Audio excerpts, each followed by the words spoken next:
Le Smoky Lion, notre thé fumé du Malawi, a été primé lors du prix Épicure du monde de l'épicerie fine. On a obtenu la médaille d'or à cette occasion et c'est une véritable fierté et une récompense amplement méritée pour ce thé.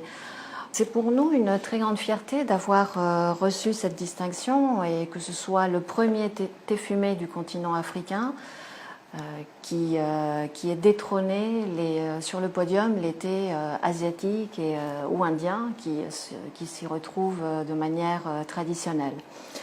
Alors le Smoky Lion n'est pas une copie d'un thé fumé traditionnel, donc comme le thé chinois ou le lapsang souchong ou encore le tari souchong ou le lapsang crocodile, son cousin taïwanais. Il s'agit d'une véritable création. Donc c'est ce qui nous a séduit en premier lieu parce qu'on n'est pas en présence justement d'une copie quelconque. C'est une création premièrement par le cultivar. Il faut savoir qu'au Malawi, le cultivar c'est le Evitu, donc c'est un cultivar endémique du continent du Malawi, du continent africain. La récolte, c'est une récolte orthodoxe. Donc, ce qu'il faut savoir, c'est que on va cueillir le bourgeon et les deux premières feuilles, ce qui est un gage de qualité. Ce sont des récoltes hautement qualitatives. Et ensuite, on va produire un thé qu'on appelle un OP1, donc un Orange Pickle One, qui permet d'avoir des feuilles entières et il y a eu un tri également pour qu'elles soient homogènes, pour assurer une tasse assez homogène. Donc après, il a été fumé au bois de goyavier, qui est un bois présent dans la région de Tiolo, où le thé, le Smoky Lion est cultivé.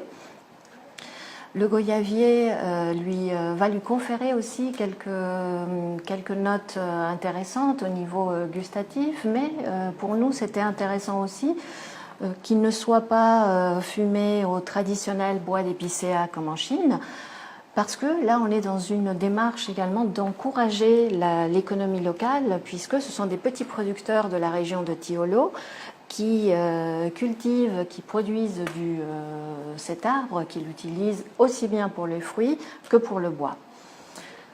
Ensuite, le Smoky Lion est extrêmement intéressant du point de vue gustatif. Donc, il a toute cette originalité dans la conception, mais il nous surprend également en tasse. Et c'est là où c'est extrêmement intéressant et mérité parce qu'il ne va pas décevoir les amateurs de thé fumé qui vont le trouver différent, qui vont le trouver surprenant. Mais surtout, il va permettre aux novices ou aux personnes qui n'ont jamais osé goûter le thé fumé de faire ce pas et surtout d'être extrêmement agréablement surpris.